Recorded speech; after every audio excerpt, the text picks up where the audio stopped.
Singapore is on track to have an additional 1 million people receive their first dose of the COVID-19 vaccine by end March or early April. But multi-ministry taskforce co-chair Lawrence Wong says this hinges on global vaccine supply, which is why it's important not to rely on a single source. Cheryl Goh with more.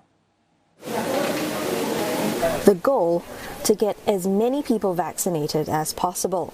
About 250,000 Singapore residents have been vaccinated to date, with some 110,000 having received their second dose.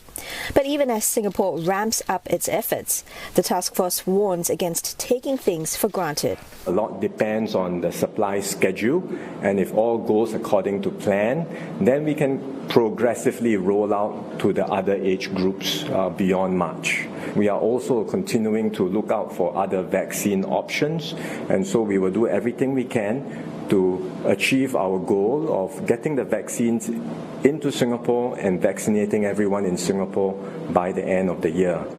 The multi-ministry task force co-chairs were visiting Jalan Besar Community Centre, which is one of the designated vaccination centres where seniors above 70 can get inoculated starting next Monday.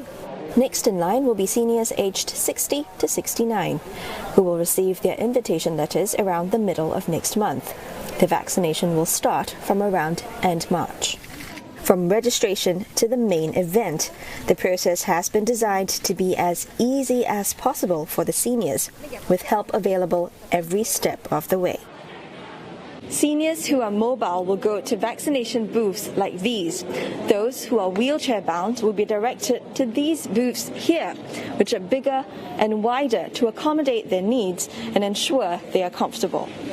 The broader rollout comes after 5,000 seniors got their shots in 2 pilots in Tanjong Pagar and Ang Mo Kio, which the task force says saw a 5% no-show rate. Plans are in place to ensure that not a single drop of the vaccine goes to waste.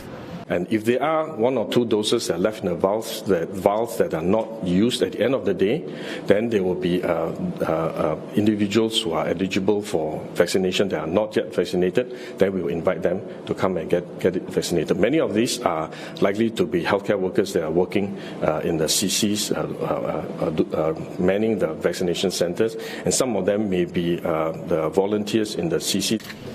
So far, the Pfizer-BioNTech and Moderna vaccines have been approved for use here. Another, Sinovac, has also submitted its initial data and is currently being reviewed by the Health Sciences Authority.